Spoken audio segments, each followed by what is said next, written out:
Good afternoon, everybody. Welcome back or welcome to our afternoon session. Um, we are kicking things off for a 1 hour talk on Score the Shore, and Joe Latimore, our director for MiCorps, is going to lead this talk. After 2 o'clock, we'll move right into dissolved oxygen and temperature, take a break, and then finish off the day with the exotic aquatic plant watch. If you have any questions as Joe is talking, please put them into the chat, which you can move your mouse down to the bottom, see chat, click on it, and ask away. Um, we look forward to our afternoon. Take it away, Joe. Thanks, Eric. Welcome everyone to Score the Shore. So we're going to spend the next hour talking about this parameter, one of the newest ones in the Cooperative Lakes Monitoring Program. My name is Joe Latimore. I'm a faculty member at Michigan State University in the Department of Fisheries and Wildlife, and I also serve as the director of the MiCorps program, and I've got my hands on a little bit of all of the work that we do in MiCorps, and it's always exciting time of year, getting volunteers geared up and trained and ready to get started for the monitoring season. So let's jump into Score the Shore.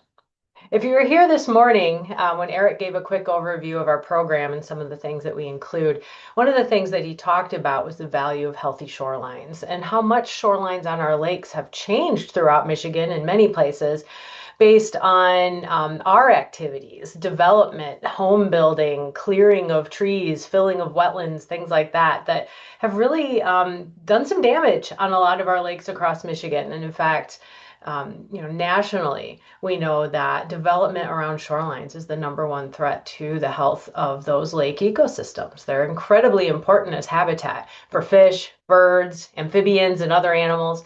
And they help maintain our water quality too by limiting erosion and slowing rain runoff and so forth. And so healthy shorelines are critical for the health of our lakes across Michigan and across the world. But as I mentioned, unfortunately, some of our shorelines have become fairly unhealthy. Development, maybe poorly planned development or building that doesn't consider the impacts to our lakes, has really changed the look of our lakes. It's reduced habitat. We find lawns and rock and seawalls removing optimal habitat that used to be there. And then our foot traffic and docks and our desire for an unobstructed view of the lake often remove that really critical vegetation along the shoreline that is known to stop erosion and provide habitat. If you are interested in the videos that Eric showed at the beginning that showed the change of some of our shorelines over time, I'll revisit some of those for you here. Natural shoreline in a Southwest Michigan lake back in the late 1930s compared to what it looked like just 10 years ago. And this is just one example among hundreds of lakes and lake communities around Michigan where our shorelines have been changed dramatically because we like being by the water. And that's understandable. And that's not something to be ashamed of on its own, but it needs to be planned correctly, or else we can end up with overdevelopment that removes that habitat and lets shorelines really start to erode and reduce the water quality of our lakes. Here's another example of a natural shoreline that changed dramatically in just a few decades. You might be able to notice how close together the lots on that lake are too. Lots of little tiny shorelines that people develop and want to have access to the lake, and so they clear the trees, they mow, maybe put in a seawall if they're worried about erosion. And next thing you know, the lake is severed from the land, and that's really problematic for a lot of our wildlife. So this knowledge is not new. We've known this for a long time, and at MSU and at our partner organizations, we've been spending a lot of time talking to waterfront property owners about the value of maintaining or restoring natural shorelines. And so, about 10 years ago, when we spoke to our CLMP volunteers about what else would you like to collect data on? We're monitoring water quality, we're monitoring plants in our lakes. What other data would you like to have about your lake? And almost unanimously, the volunteers spoke up and said, We want to know how to monitor the health of our shoreline. That's the monitoring data that seems missing for us. We want to be able to know, is our lake shoreline getting better? Is it getting worse? And how can we improve it? And so we developed, in response to that request of our volunteers, we developed this protocol. And it's a standardized approach that allows you to assess the health of your shoreline, how to identify high quality lakes areas that you can protect, and then also discover opportunities for improvement and restoration, and gives you educational information that you can share with property owners around your lake and ideas on how they can have a healthier shoreline and be better stewards of the lake. So the information that comes from conducting the Score of the Shore is helpful at many scales. Locally, within your community, within your lake association, you can use this information to support educational efforts, to educate your neighbors about ways that they could be better stewards. Oftentimes, it's not malice or a lack of care about the lake. It's simply that a lot of people don't know that there are simple things you can do along your shoreline to help maintain the quality of your lake for the future. And so sharing that information and talking about it within your community can be really valuable. At the regional level or even the state level, it helps us understand the health of our shorelines statewide. Are our shorelines improving? Are they continuing to decline? And what can be done about it? So management authorities are interested in this, researchers are interested in this. And so we're building, with the help of volunteers like you, we are building a database of information about the status of our shorelines in Michigan. And this is incredibly helpful to inform our educational efforts and our research projects and our management initiatives.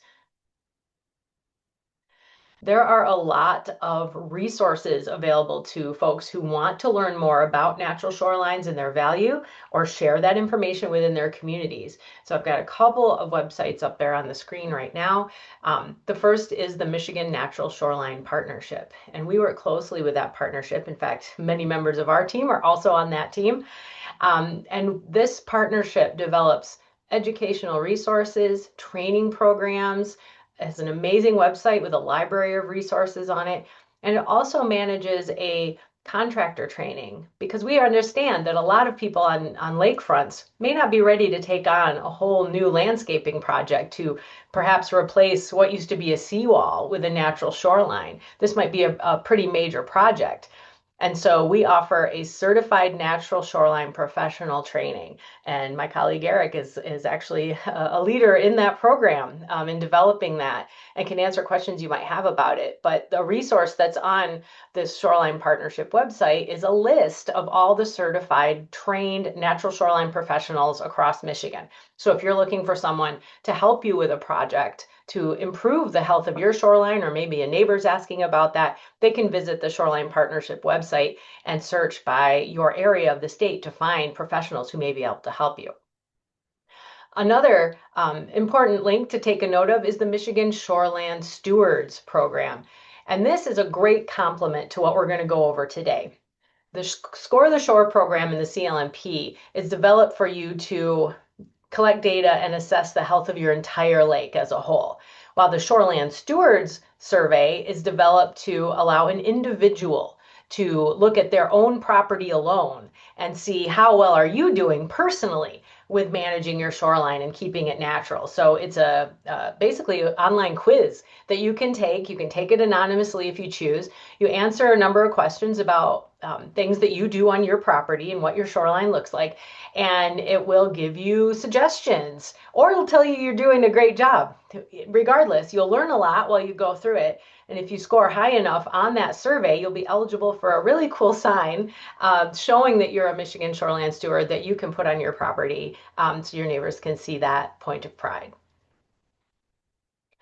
There are other resources available at a third link. You can see at the bottom of your screen there, the Midwest Glacial Lakes Partnership at midwestglaciallakes.org. That organization represents lakes all around the Midwestern United States. And again, in recognition of the value of natural shorelines for our lakes, has developed a publication called Shoreline Living. And these are magazine-style publications that have beautiful photography and stories about real homeowners across Michigan and the Midwest that have taken, really embraced natural shorelines. So you can see examples of what natural shorelines can look like, from the very neat and manicured looking to very wild, and find examples of things that appeal to you and fit where you live and what you want out of your property. So they're a really great resource and are available through MidwestGlacialLakes.org. In fact, I think right now they're even offering quantity distribution if you are interested in getting a set of, a lot of these for your whole lake association. There is some availability right now. But enough about other programs. Let's talk about the CLMP. So let's talk about Score the Shore. In a nutshell, what Score the Shore is a process to assess the shoreline health of your entire lake.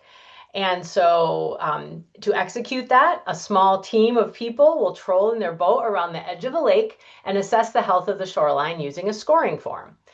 The shoreline is broken into 1,000-foot sections, which you assess individually. So for example, in this image here, you can see the blue and yellow lines. Each of these are roughly 1,000 feet in length and represent a 1,000-foot section of shoreline. So when you're conducting Score the Shore, you'll sit in your boat and you will fill out a one-page sheet about each 1,000-foot section. So that's how I'm going to talk about this process, is you would repeat that scoring process on every 1,000-foot section. And then you'll calculate an overall score for your shore, for your whole lake too.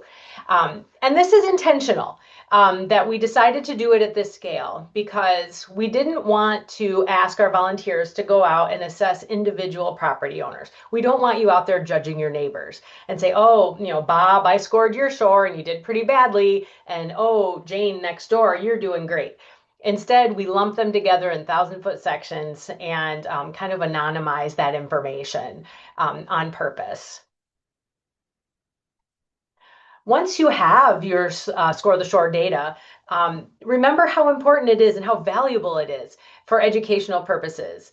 Of course, there's nothing here that's regulatory. This isn't something that would cause regulations to be enforced or tickets to be written or anything like that. It's not intended to serve as enforcement about what people can and can't do on their property. Instead, it's data, it's information, and it's an educational tool. You can share the results from your lake and give tips on how lake residents can improve their scores.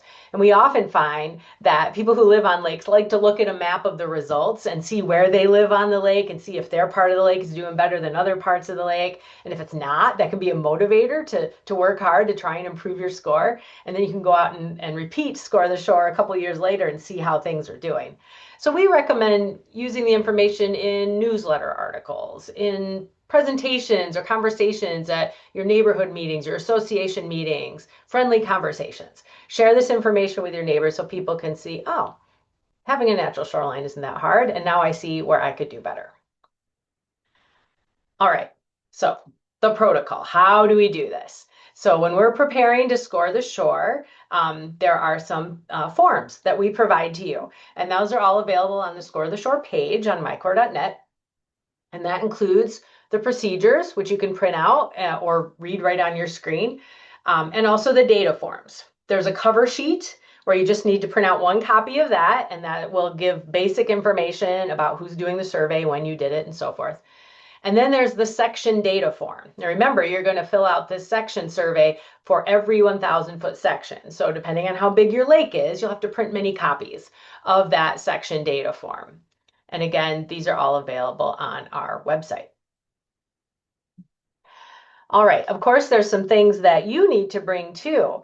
And those are your basic safety equipment, boat data forms, things like that, copies of your procedure, something to write with that's waterproof. Clipboards are really helpful for that, to hold your paperwork. A GPS unit or your phone that can show you what your latitude and longitude are, your coordinates are for where each section starts and stops can be really helpful, because that way you'll be in the same place, and if you decide to repeat the survey, you'll use the exact same sections. But fear not, if you aren't comfortable or don't have a piece of equipment that can tell you your latitude and longitude, landmarks work really well too. Just take detailed notes about the landmarks at the start and stop of each section and include those on your data forms. It's also really valuable to have a camera. use your phone or other cameras that you want just to document some of the features that you see. For example, if you see some really bad erosion happening somewhere, or if there's a really great example of a natural healthy shoreline, you can document that with photos, and you can even include some photos when you upload your data into our database. Binoculars can be really helpful so you can see what the shore looks like from out on your boat, especially if you've got a long shallow shelf along the shore of your lake and it's hard to get boats very close to see some of the features we're going to talk about. Binoculars can help a lot. And then finally, another optional tool that a lot of volunteers find useful is a clicker or a tally counter, the little things that you click to count things, because you're going to be counting a few things like buildings and docks and pieces of wood in the water. And so having a clicker or tally counter can be helpful and make that easier. When to do this. So we suggest doing it no earlier than the middle of June because you need to have full leaf out. All the vegetation is fully leafed out to take this survey. Because you're going to be answering some questions about vegetation. It'll be much easier to see from your boat if you're, not this time of year, at least where I am in Traverse City, where it was snowing a little bit during my lunch break. There were snowflakes in the air. We do not have full vegetative leaf out yet. So it's too soon to do it up here. Maybe in southern Michigan, you might be able to do a little of this, but we suggest waiting. Wait till mid-June so that vegetation is fully growing. If you're up north, if you're in the UP, obviously you might want to wait even a little longer. The amount of time that it takes to complete this totally depends on the size of your lake. I've worked with small lakes that have done the whole thing in 2 hours and they're done, completely surveyed their shoreline. It's going to take more on a big lake. And so what I have found is with volunteers who are first getting started, the first couple of 1,000-foot sections, your team's getting to know the data sheet, you're just getting started, you might spend a half an hour or more just on one 1,000-foot section. But once you get familiar with those questions, they're going to start coming easier. You're going to start being able to answer them more quickly. And at that point, it may only take you 15 minutes to do each 1,000-foot section. Again, if you've got a really big lake or a lake with a really curvy shoreline, you may want to have enough people to have 2 boats out doing this at once, just to get things done. But on the smaller lakes, it can be pretty quick to do. We also recommend repeating the survey every 3 to 5 years. It's probably not necessary to do this every year. Shoreline conditions are unlikely to change drastically on most lakes from one year to the next, but you will tend to see changes, especially if people are installing more natural shoreline practices along their own personal property. You may see changes within 3 to 5 years. So that's a good rule of thumb to think about too. Before you get out on the boat, I know it's exciting, you want to get out there, you want to start scoring your shore, but it's good to set up and figure out your shoreline sections ahead of time. I like to use Google Maps on my web browser to create 1,000-foot sections. And Google Maps can measure for you. If you open up a Google Map view of your lake, you can actually right click with your mouse and drag your cursor and after selecting measure distance, and you can draw a 1,000-foot line. And don't worry about being super precise. Look at my example here. You can see we didn't exactly trace every curve and bend in the shoreline of this lake. We just generally measured out 1,000 feet with straight lines or maybe a right angle, and that's close enough. You don't have to stress about getting exactly 1,000 feet. What I found is that if you don't do this ahead of time and decide where your stop and start points are going to be for every section, I've gone out with quite a few lake groups who are new at this, and they spend more time arguing about where the sections to start and stop than actually collecting data. So get it all figured out ahead of time. And in fact, once you've done that, it's not a bad idea to go out on the lake just to get the coordinates or landmarks on the start and stop of each section. Don't be collecting data at that point. Just set up your sections on one trip and then another day, go out and fill out your data sheets. In caps there for a reason. We highly suggest not using people's names for your landmark. Of course, people will move and names will change, but for us, what we worry about is that your reports do become part of this publicly accessible database. And we don't want to have people's names on those data sheets, especially if they didn't give permission for that. And so when we get your data forms in, if you've used people's names like, Bob Smith's house, Jane Doe's house, right on your data sheet, we have to go through and redact and black out all of those names before we can put them into the database. So if you want to use addresses, that's fine. You can also say red house with a flagpole and the large oak, whatever it takes to kind of get that information, especially if you don't have GPS coordinates. Just avoid using names. If you have another method for making your 1,000-foot sections ahead of time, that's fine. Just make sure you do it ahead of time. The Google Maps approach worked really well for me. All right, the scoring process. You've got your section set up. You know where your start and stop points are. You go out to section 1. You're ready to get going. You're on your boat. So in general, this is our recommendation. It's good to have one boat driver and at least 2 people helping collect the data. And we suggest doing 3 passes with your boat up and down that shoreline.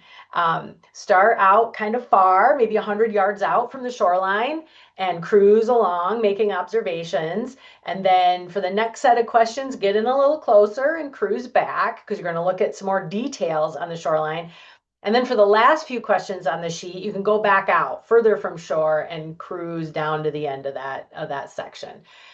That seems to work really well. You may find a different process works better for you, but this was developed from field testing with several groups of volunteers on the water, and we agreed this worked the best.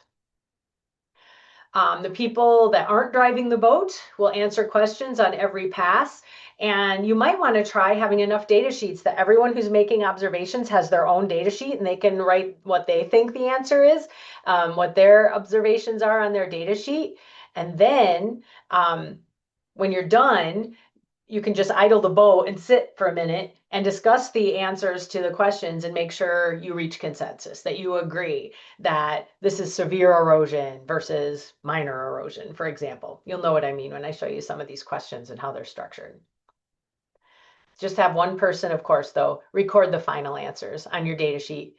And then back at home, there is a little math on the data sheet. Don't worry about doing the math when you're on the boat. That can be a tricky time to try and do calculations. So just bring your raw data back home, and then there's a little math to do that you can do to wrap things up. All right, let's look at these data forms. First, we'll look at that cover sheet for your survey. Just like all the other CLMP data forms, it asks you at the top to fill out your lake name, your county and township that your lake is in. Write down your field ID number if you know it. Add the names of all the volunteers that helped with this survey and the dates of the survey. Now, it may take you more than one day to do it, and that's totally fine. You're not going to have dramatic day-to-day changes in your shoreline status, so just include all the dates that it took you to complete the survey if it's more than one. There's also a few questions about lake level. We want you to indicate whether the lake level during your survey was average, low, or high. And that's because really high or really low water can affect your answers to some of these questions. So if possible, it's best to go out and do it during normal lake levels, but we know sometimes a lake could go a whole year being really high or really low compared to normal. So just do the best you can and note what the conditions were the time that you did the survey. If your lake has a legal lake level, check yes. If not, say no. If it does have a legal lake level, if you can, add the level gauge reading at the time of the survey if you can, because that will help for the future people on your lake doing this survey again. If they find that their answers are quite different, they might know that the gauge reading might have been quite different when those 2 surveys were done. And then it gives you a place to write if you think the lake level impacted your survey results. On the bottom half of the cover sheet, you have a place to record the total number of sections you surveyed. Make a note if your final section was short, because it might not come out even, of course. Note whether you took any photos. Then you'll add up the total number of all buildings and docks that you saw, the total number of sections, and if you divide A by B, you'll get an average number of structures per 1,000 feet. We find that The higher number of structures or higher development density on a lake, the lower the score will be. So that's an interesting point of comparison. To calculate your overall shore score, you'll go through all your completed data forms that we'll look at in a minute. You'll add up their total divided by the total number of sections, and you will get your shore score for your lake. And it'll be on a 0 to 100 scale. So it's kind of intuitive. If you scored in the 90s, you know your lake is doing really, really well. But if you're down in the 60s or the 50s, then, in school that would have maybe been a failing grade. So that's something to think about as well. So that's the cover sheet. Now let's get into the meat of it. This is the actual section data form that you're going to fill out for every 1,000-foot section on your lake. This is the top half of that sheet. So at the very top, add the section number. That's really important. Are you on section 1, section 5? Really important, because if you lose track of that, you won't know what these answers are for. So you have to keep track of that. Put your section number right here. Write down the lake name and county and the date. The second line is where you write down either the GPS coordinates or the landmark at the beginning of the section, right here. And then let's answer our first few questions. And this one's pretty easy. It's that first pass, your boat's like 100 yards from shore, and you're going to count two things. You're going to count the number of homes and major buildings, and you're going to count the number of docks or boat lifts that you see. And that's where those clickers can come really handy. And that also just gives you a chance to get a feel for the section itself. Then you're going to go back, get in a little closer though, maybe 20 to 30 yards from shore, and pull in a little closer, and you're going to answer questions about vegetation, about weed management, about wood in the lake, and about erosion. And I'm going to go through each of those separately, so don't worry, we'll get into the details. Now, I want you to notice the way that these questions are structured. It asks about the percentage of emergent and floating vegetation. That's talking about what percentage of those 1,000 feet have that characteristic, emergent and floating vegetation. Is it 50%? Is half of it got emergent and floating vegetation? Or is it a lot more or a lot less? And then you'll just check one of these boxes. Maybe there's no vegetation like that. Maybe less than 10% of that section has vegetation like that, or 10 to 25, or 25 to 75, or perhaps more than 75. So you would put a check marks on the line of whichever one applies to your section that you're looking at. The number in parentheses is how many points you get for that. So if it was more than 75% of that section has that kind of vegetation, you will earn 4 points for that. And you'll add those points together and put them in the raw score box right here. But I'll go through each of those sections or each of those questions separately so you know what we mean by those terms. After you've done that up close to the shoreline, you can motor your way out further from the shore again, and you're going to answer a final set of questions on the second half of this data sheet. The first set of questions is about the riparian area. That's the land near the shore. You're going to look at things like lawn and beach. You're going to look at things like a vegetation belt along the shore. And also, how deep does the vegetation go back along the shore? And then finally, the last 3 questions you'll answer is about erosion control practices that you see. Are you seeing vertical artificial, sloped artificial, or bioengineering? And I'm going to show you what all those are in a minute.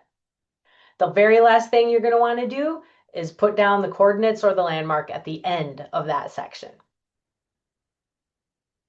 On the back of the data sheet, here's the math I was talking about. You don't need to worry about it right now. It's pretty self-explanatory, and I wouldn't bother with it when you're on the boat. It may look a little random with some random multipliers and stuff here, but what this is doing is it's converting your score to a 0 to 100 scale. That'll be easier to talk about. Otherwise, a perfect score is something weird like 73 or something, and that won't make sense to people. People understand 0 to 100, so it's just a conversion. All right, let's dig into it. So beginning at the top of the data form, we'll now look at photographic examples of each feature you'll be looking at during the survey. Remember, each session assessment is done on a 1,000 feet section as a whole, not lot by lot. And a lot of the pictures I'm going to show you are zoomed in, and they're really only showing individual lots, just to give you an idea of what these characteristics are. But remember, your scoring will be on that whole 1,000 feet. So again, we remember beginning pass 1, you're about 100 yards away from shore. You're going to count homes and major buildings and docks. And during this pass, you can also make sure that everyone on the survey team agrees on where the section begins and ends. So here we go. Here's a picture of a dock. And I put this in here because while a lot of docks are pretty straightforward and you would just count them, some docks are really complex. They might have multiple boat lips, or they might be T-shaped or H-shaped or L-shaped and have room for a lot of boats on what looks like you could call it a single dock. If that's the case, I tend to default to, well, how many boat parking places are there on that dock? And I count it as that many docks. So that is how I would answer that question. When you're counting homes and major buildings, which is the other piece of this section, we count anything you can see from the water. If there's a house on a lot, but you know it's way back and it's sitting back in the trees and you can't see it at all from the water, don't count it. The ones that are most likely to impact the health of your lake are the ones you can see from the water. So just count those. Houses, office buildings, garage, standalone garages, pole buildings, sheds, any of those count. Little tiny shed, maybe not. All right, now you can make a second pass along the section. And here's where you're going to get closer and go a little slower.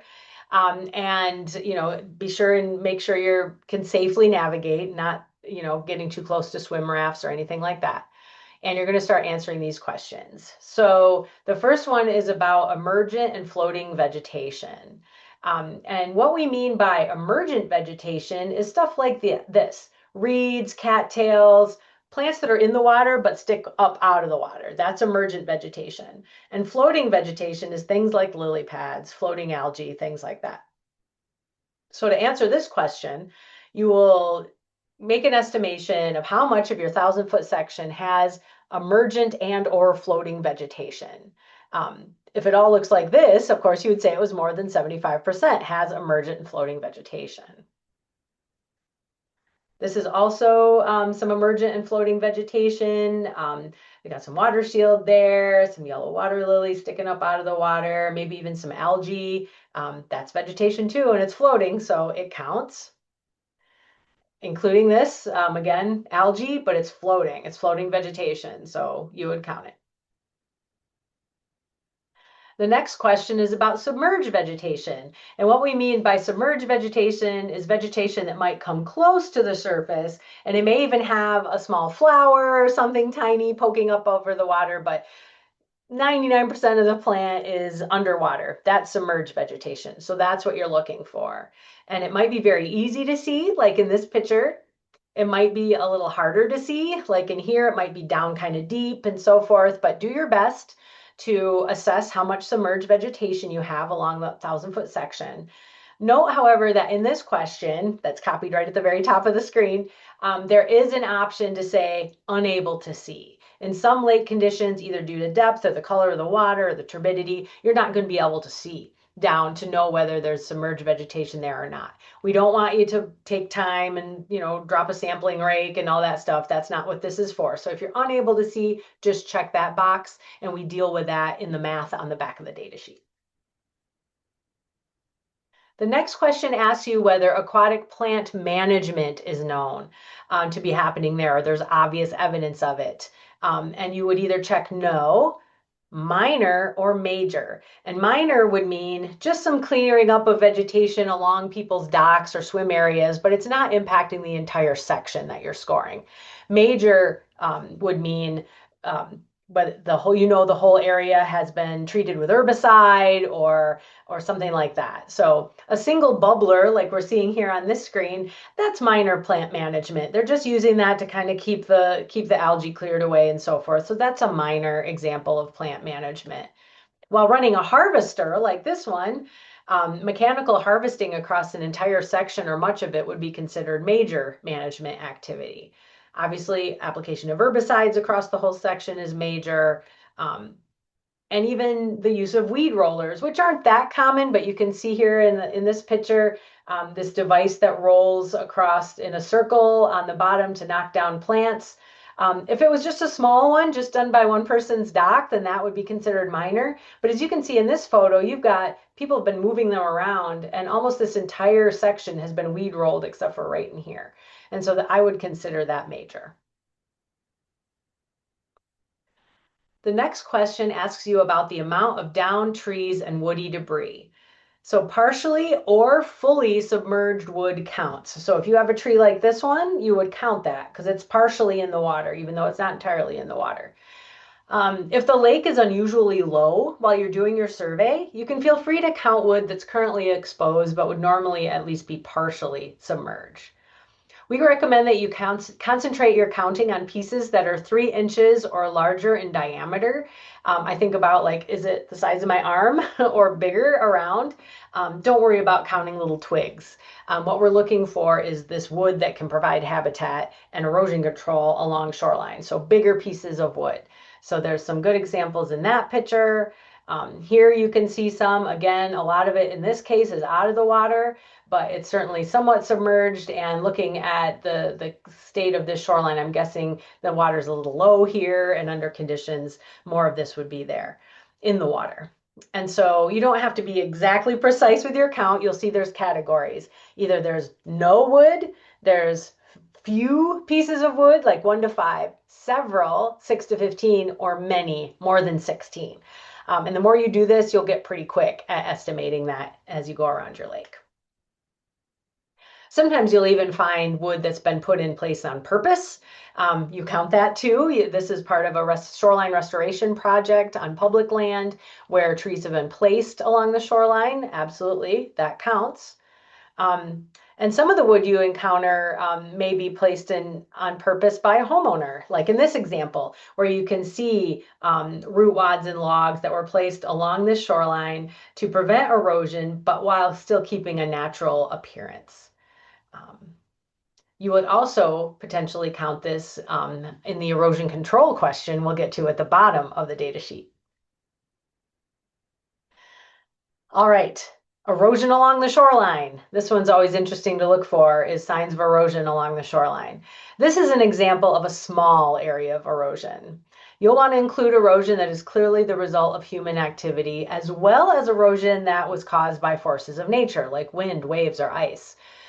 You're just looking for evidence of active erosion. So this is a small area. You can just see a little exposed soil here, maybe from leaving a boat sitting there a long time, but you can see also along here, the edges, there's a little undercutting of the water because this roots of the long grass don't do a great job in holding the shoreline in place. So that's a small little area of minor erosion.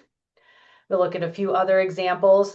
This situation is pretty commonly seen. There's erosion all along this stretch of lakeshore. I probably wouldn't call it severe. There's not like a hillside that's about to collapse, but it's likely I would call it moderate because it's happening over a long stretch. And it appears that the property owner is trying to stop it by putting some rocks along the shore, like they recognize the erosion problem. It's probably been happening for a while. So I would consider this moderate erosion. Here's just another example of moderate to potentially severe. I'd want to see what the rest of the section looks like. Again, could be moderate, could be severe. I'd want to see what it looks like. You can see soil actively washing over the seawall here. So there's obviously erosion happening here. It looks like there's gullies that have washed away here. So it's going to fall somewhere on the moderate to severe scale. And this is where you talk with the other people on your lake. About how you want to answer this question. Something to keep in mind that's interesting is that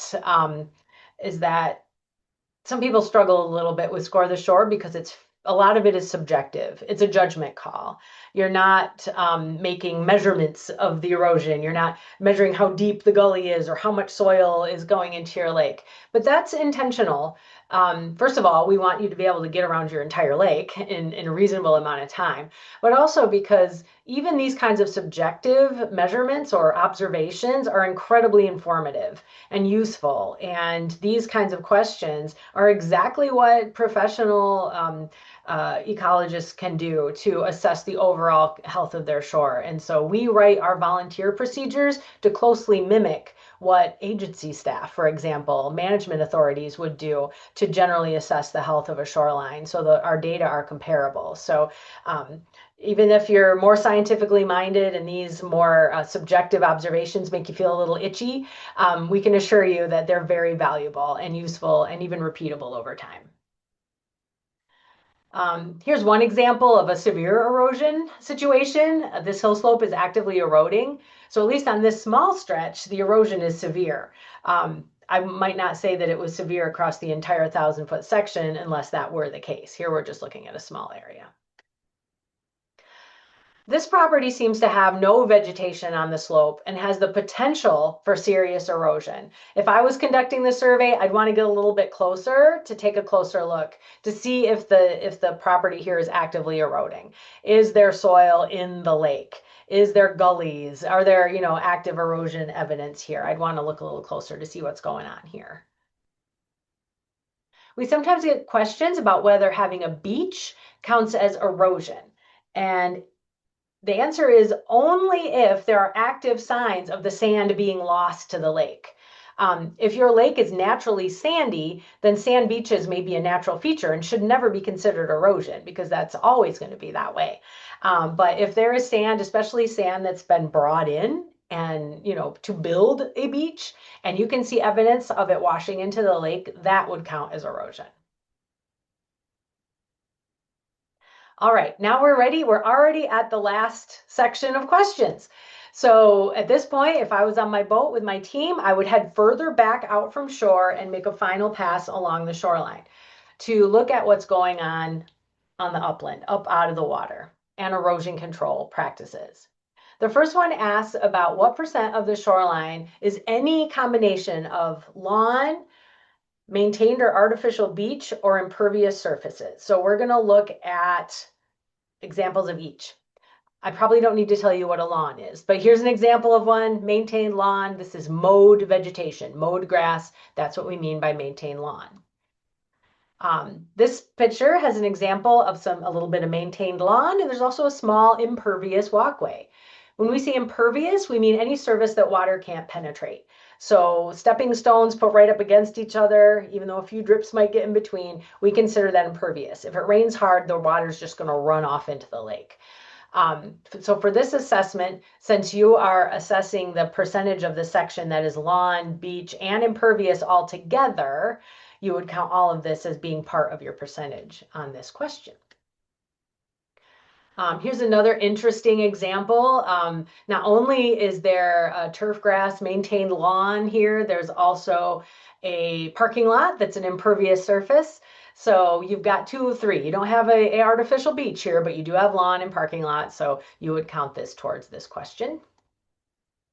And then we'll end with some examples of impervious surfaces. So again, stones placed right up against each other. This whole area here is impervious. So you'd consider that, or concrete patios are commonplace along many lake shores, again, impervious to water. And then finally, beach. We have maintained lawn here, of course, and there's also what we think is likely an artificial beach. This lake is not naturally sandy, but this home does have a sandy beach area. So we feel that likely the sand was brought in, and so this is considered a maintained and/or artificial beach. Here's that same home again with the artificial beach, and you would definitely count that in this question. You'll also see that there is artificial erosion control. They've built a wall out of rock, so we'll come back to that. We're going to answer questions about erosion control in just a moment. The next riparian question we're going to ask you to look at is the belt of unmowed vegetation, also known as the buffer zone, riparian buffer, vegetated buffer. It has a lot of different names, but it's basically a strip of unmowed vegetation. It might be native plants, it might be things that people have planted, but it's not mowed. That's what's important here. And we consider it a belt because it kind of wraps along the shoreline between the upland and the lake. And that belt may have a varying depth. How far does it go from the water's edge upland? And so you're asked to say how much of your 1,000-foot section, what percentage has an unmowed vegetation belt? And then what's the average depth? Does it tend to be really narrow, maybe less than 10 feet from the water? Or does it extend further, maybe 10 to 40 feet from the water, or even more than 40 feet from the water? That's what we're asking you to look at in this question. In this case, there appears to be some rock that's been placed at the base of this unmowed vegetation belt. And that's okay for your scoring. We can comment on that under the shoreline erosion control question that's coming up next. But this vegetation is definitely an unmowed vegetation belt. This one isn't very deep, as you can see. It doesn't go very far, but it's definitely there, so you would count it as an unmowed vegetation belt. Here's a more complicated situation in this home, but they're not mowing this. Mowing's only happening way up here by the house, so they have a fairly deep unmowed vegetation belt here. Maybe it's 20 feet or so. If it goes dense enough that you can't see through it, just assume it's greater than 40 feet. And our more forested lakes, this is going to happen a lot. The unmowed vegetation belt is literally a forest that goes on, for acres. And so obviously that's greater than 40 feet. Here's another example of just a lot that has a little bit of everything going on. A little unmowed lawn right here, but besides that, you do have an unmowed belt right here, then a little lawn, and then more unmowed vegetation belt that's quite narrow, and then it gets much deeper on this side of the dock. In general, you're just supposed to say what's the average belt depth across this section. All right, let's move on to erosion control. The artificial ones like steel and rock first. So first category is vertical artificial. That includes structures like seawalls, boulders, rock walls, structures that are vertical or practically vertical. So here's an example of a steel seawall that we see very commonly in Michigan lakes, vertical artificial. Here's another example of one. You often will see them on points or areas that are more exposed to wind and waves. They might be built out of concrete as another type, or large boulders and vertical walls of rock are also seen. And they're also considered vertical artificial structures. This one has a little gap, maybe so that swimmers can get in and out of the lake there by the little sandy area that they have. And there's a little concrete seawall actually behind that. So they have several levels of erosion control on this property. We often get questions about, in situations like this, it's rocks. It's not perfectly vertical like a seawall. How do I know whether it counts as vertical structure? And the rule of thumb that we use is called the turtle test. If a turtle can't manage to get over it because it's so up and down, we would call it vertical. So vertical structure, does it pass the turtle test? If it doesn't pass, then it's likely vertical. Because you can imagine if you had rocks, especially if they were smaller and more sloped instead of vertical, then a turtle might be able to make its way up onto land to lay its eggs. This is also considered vertical. So even though there's some slope to the boulders in front of the seawall, it doesn't pass the turtle test. Again, if a turtle has no chance of making it up onto dry land, call it vertical. Here's another example. You could say, oh, is this vertical or is this more sloped? You might want to get a little closer. It kind of depends on how big those rocks are. Use your judgment. Well, if it's not vertical, then it's probably sloped artificial. And that's the next question. Sloped artificial includes concrete, which might be smooth or broken pieces, riprap, smaller rocks. A turtle might struggle here too, but at least it has a chance. So that's an example of sloped. Here's a sloped artificial control that's made of concrete, interlocking concrete blocks. Another example of riprap, if it's not very high and it's sloped, then you would count it under this question. Here it's got a nice gentle slope. They did apply natural rock for erosion control, and so that's obviously artificial. Somebody put that there. But it's sloped enough and the rocks are small enough that it definitely counts as sloped and not vertical. Even small amounts count.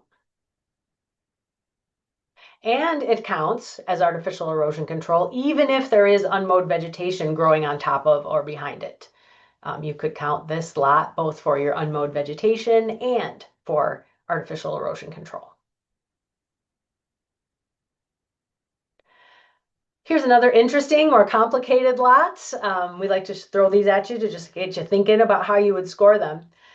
Here at the foot of the slope, where it reaches the water, right here, you can see it's definitely sloped, right? There's artificial erosion control, but it's definitely sloped. It's made of rock or riprap. But there are vertical rock walls that create terraces upland of this sloped artificial. And here I would again apply the turtle test. I feel like a turtle could make it. This is nice and sloped right here. They should be able to clear that in, it might be some work, but they'll be able to get onto dry land. So I would call this sloped, not vertical. You see this a lot? Well, you'll have a vertical seawall with some rock or riprap placed in front of it to kind of protect it from erosion undercutting that seawall. But the sloped rock does not go all the way to the top of the seawall. So this is still vertical. Doesn't pass the turtle test.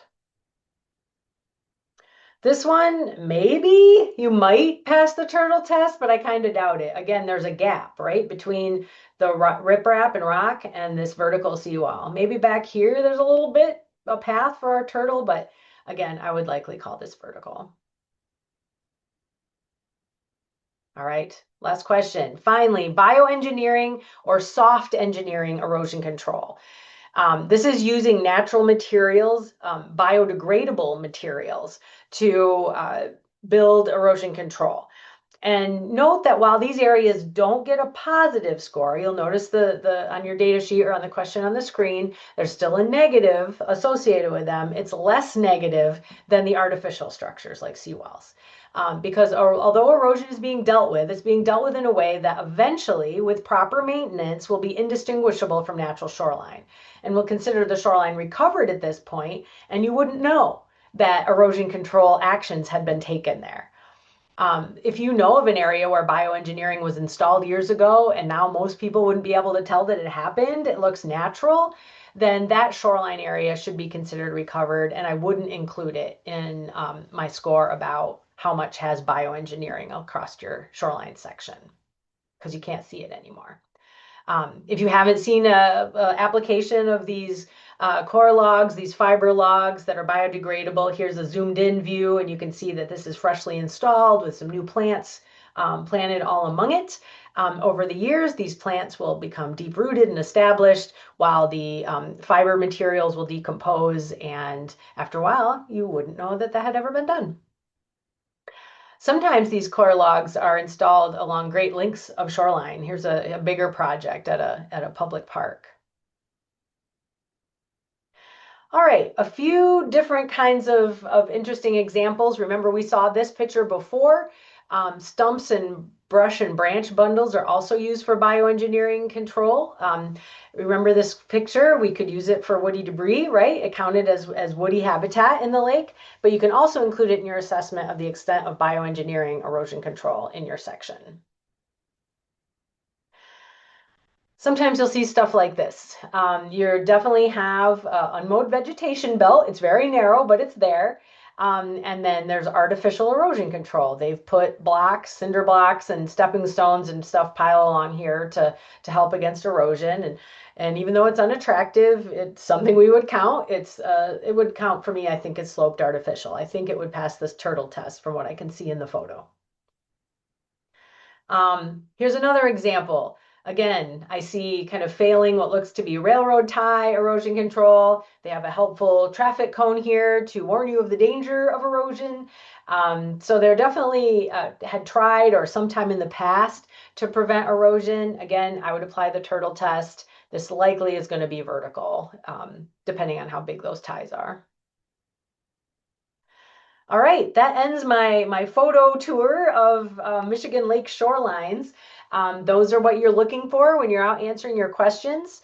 And again, it's really helpful to take photos. It's helpful for you. It'll help remind you of what you saw and why you scored a section the way you did.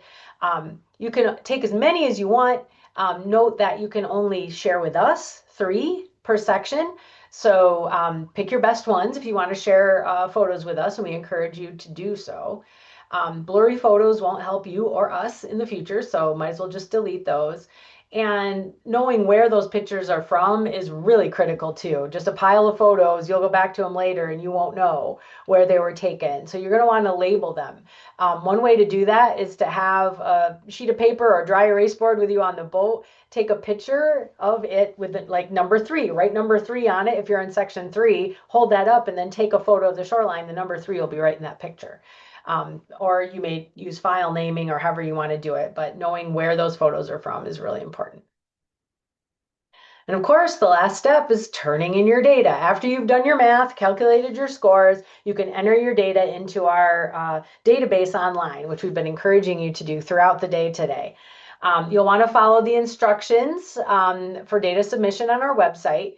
One thing to keep in mind, because of the way our website and database are set up, once you start entering your Score the Shore data, and it takes a little while depending on how big your lake is, you need to do it all at once. You can't close your browser window until you're done. Or if you try and go back and start again, it will think it's a different lake and start all over again. So you don't want to do that. We want to do it all at once. You can walk away from your computer, just don't close that window.